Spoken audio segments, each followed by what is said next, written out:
শিক্ষার্থীরা আশা করি অনেক ভালো আছো। তোমাদের কলেজ অ্যাডমিশনের পরবর্তী সময়ে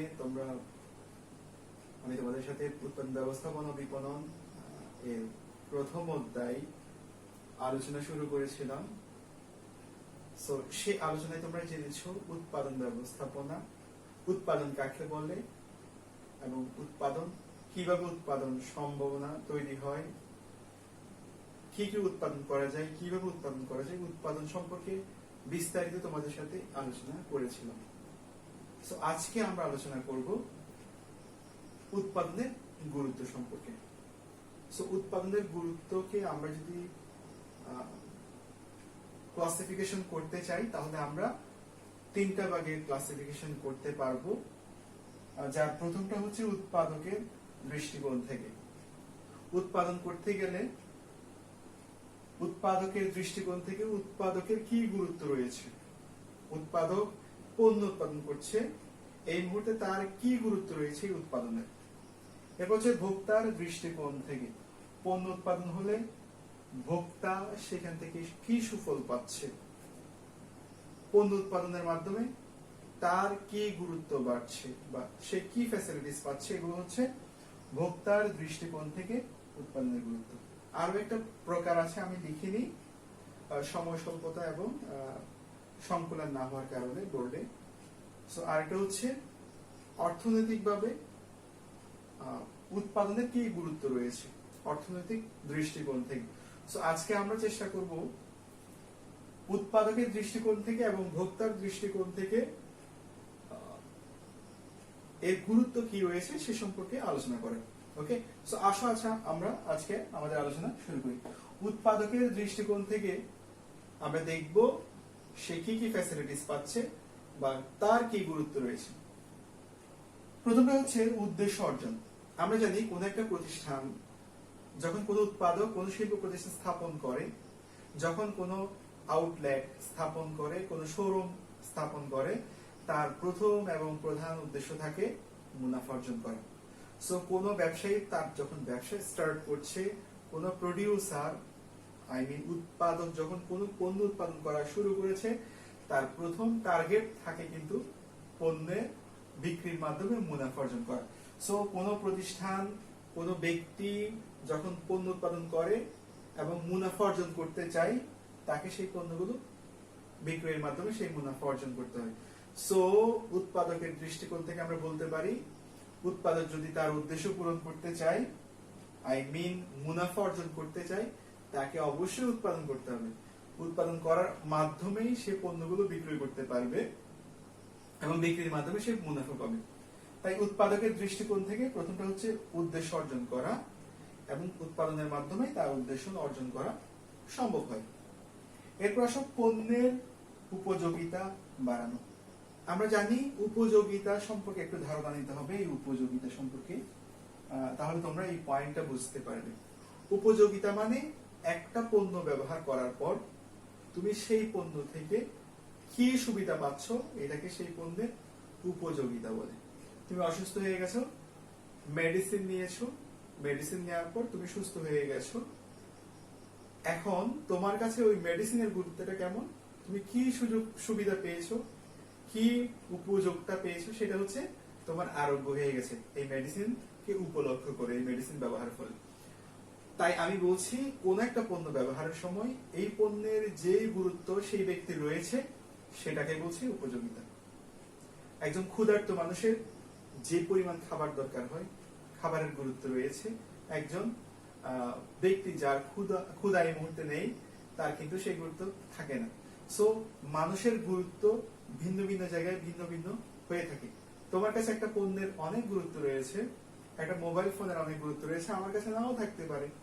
বা তোমার কাছে এমন একটা জিনিস তোমার প্রয়োজন বা এমন একটা বিষয়ের প্রতি তোমার আগ্রহ আছে যে বিষয়ের প্রতি আমার কোনো আগ্রহ নেই। তাই আমাদের দেখতে হবে মানুষের যেহেতু চাহিদাগুলো ভিন্ন ভিন্ন, মানুষের উপযোগিতা ও ভিন্ন ভিন্ন হয়ে থাকে। তাই পণ্যের উপযোগিতা বাড়াতে হবে। কেন? কারণ মানুষ অধিক উপযোগিতা যখন চাইবে, তাকে সেই উপযোগিতা দিতে চাইলে, সেই সুযোগ দিতে চাইলে, সেই সুবিধা দিতে চাইলে একজন উৎপাদককে বেশি পরিমাণ উৎপাদন করতে হবে। সে আগে যা উৎপাদন করতো তার চেয়ে উৎপাদন বাড়াতে হবে। সো একজন উৎপাদক যখন তার উৎপাদনের পরিমাণ বাড়াবে তখন স্বাভাবিকভাবে সেই পণ্যের উপযোগিতা, যেটাকে সহজ ভাষায় বললে কার্যকারিতা বেড়ে যায়।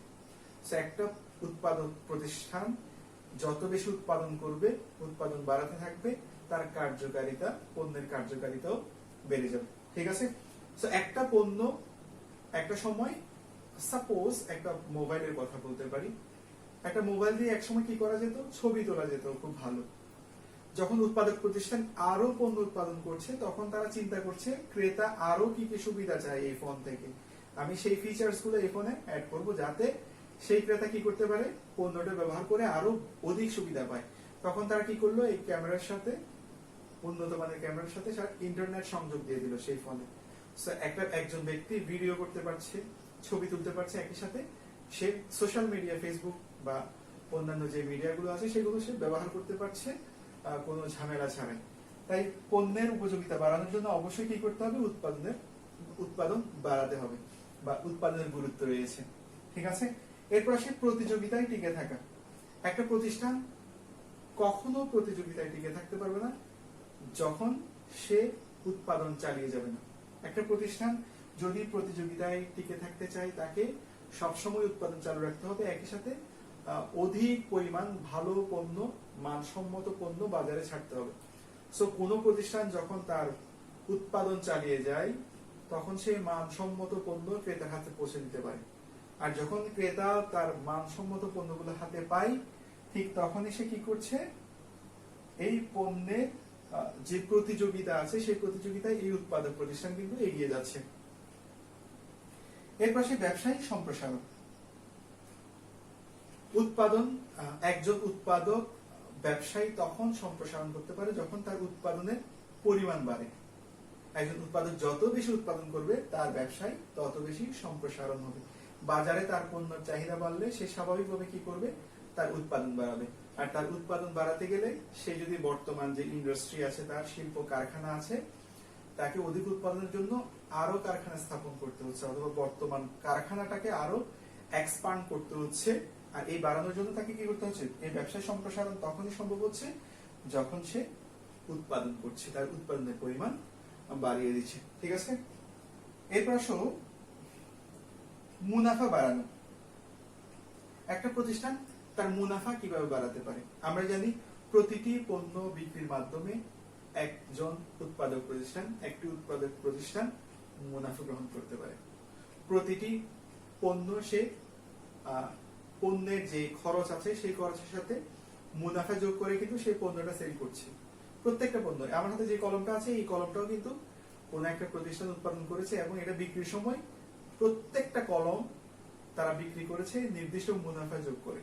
তাই আমরা বলতে পারি একটা প্রতিষ্ঠান যত বেশি পণ্য উৎপাদন করবে, যত বেশি পরিমাণ উৎপাদন করবে, তাদের মজুদের পরিমাণ বেড়ে যাবে এবং তাদের মজুদের পরিমাণ বেড়ে গেলে তারা বেশি পরিমাণ বিক্রয় করবে। আর অধিক পরিমাণ বিক্রয়ের ফলে তাদের অনেক মুনাফা অর্জন করা সহজ হবে।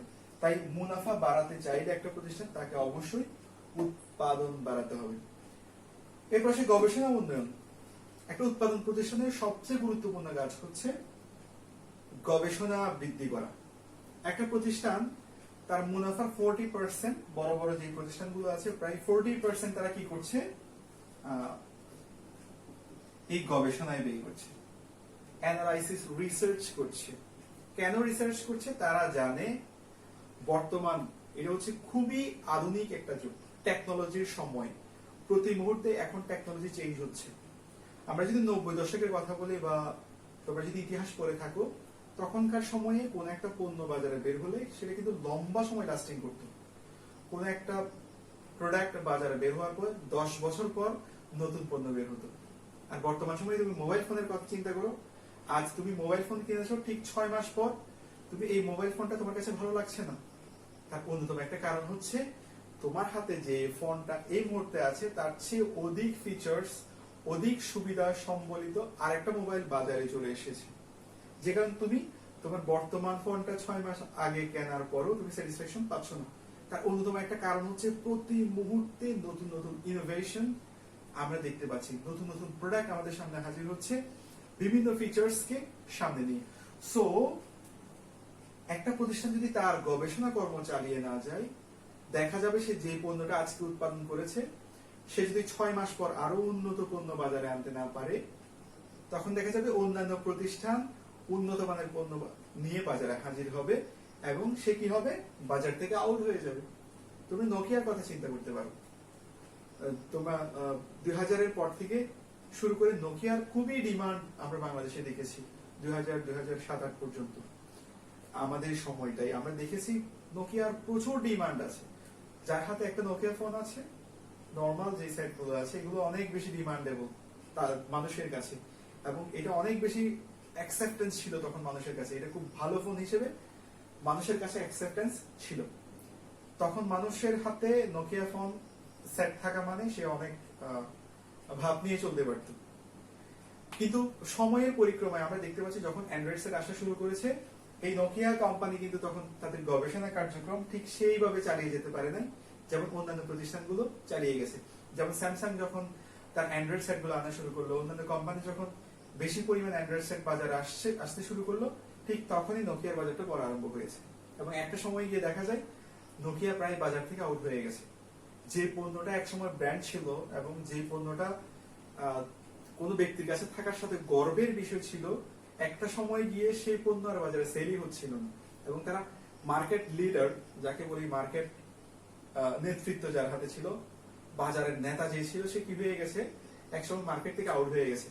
সো এই গবেষণা চালানোর মাধ্যমে প্রতি মুহূর্তে নতুন নতুন পণ্য উৎপাদন করলেই একজন উৎপাদক বেশি পরিমাণ উৎপাদনের মাধ্যমে ক্রেতার কাছে গ্রহণযোগ্যতা পাবে এবং অধিক মুনাফা অর্জন করতে পারবে। এই গবেষণা ছাড়া কখনো তার অধিক পরিমাণ উৎপাদন করা সম্ভব নয়। এর পাশে ভোক্তার দৃষ্টিকোণ থেকে উৎপাদনের গুরুত্ব কি কি রয়েছে, যার প্রথমটা হচ্ছে জীবনযাত্রার মান বাড়ানো। আমরা জানি একটা মানুষ যত বেশি পরিমাণ ভোগ করে তার জীবনযাত্রার মাত্রা তত বেড়ে যায়। একটা সময় আমাদের হাতে সেলফোন ছিল না, মোবাইল ফোন ছিল না, তখনকার আমাদের যে জীবনযাত্রা, সেলফোন মোবাইল ফোন আমাদের হাতে আসার পর কিন্তু আমাদের পৃথিবীটা চেঞ্জ হয়ে গেছে। এরপর ইন্টারনেট ছাড়া একটা মোবাইল ফোন আজ থেকে 10-12 বছর আগে বা 15 বছর আগে মানুষ খুব ভালোভাবে ইউজ করছিল, কিন্তু হঠাৎ করে যখন ইন্টারনেট আমাদের কাছে সহজলভ্য হয়ে গেছে, আমরা মোবাইল ফোনে ইন্টারনেট ইউজ করতে পারছি, তখন কি হয়ে গেছে, তখনকার লাইফস্টাইলে বর্তমান লাইফস্টাইল কিন্তু আকাশ পাতাল ডিফারেন্স হয়ে গেছে।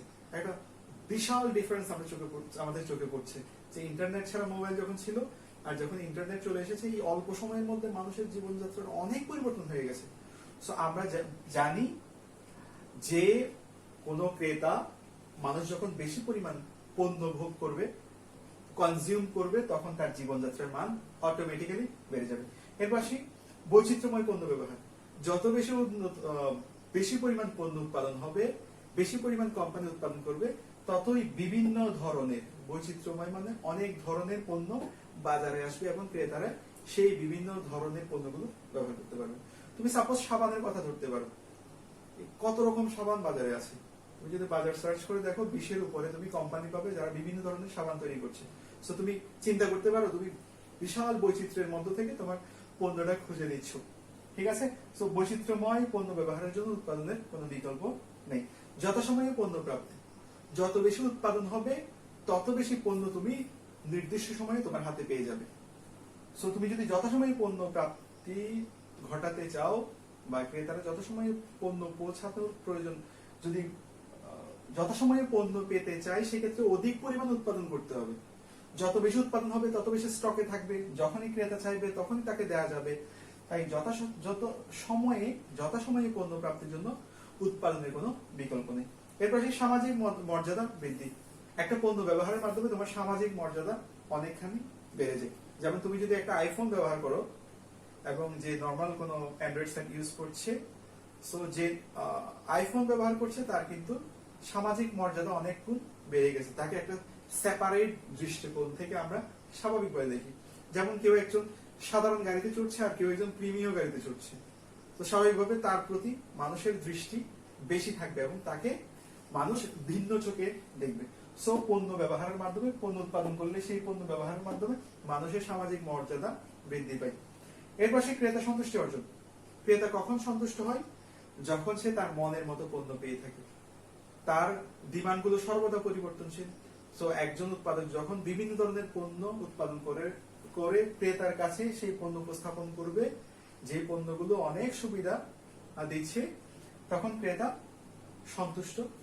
সন্তুষ্টি অর্জন করবে, ক্রেতা সন্তুষ্ট হবে। সো ক্রেতা সন্তুষ্টির অন্যতম একটা উপায় হচ্ছে অধিক পরিমাণ উৎপাদন করা এবং বিভিন্ন বৈচিত্র্যময় পণ্য উৎপাদন করা। সো আশা করছি তোমরা এই ক্লাসটা খুব ভালো করে বুঝতে পেরেছো। তারপরও ক্লাসের ব্যাপারে কোনো কিছু জানার থাকলে এই ক্লাসে তোমরা অবশ্যই কমেন্টে আমাকে জানাবা, এবং ক্লাসটা খুব মনোযোগ সহকারে প্রয়োজনে একাধিকবার দেখে টপিকগুলো আত্মস্থ করার চেষ্টা করো। সে পর্যন্ত সবাই ভালো থেকো। আল্লাহ হাফিজ।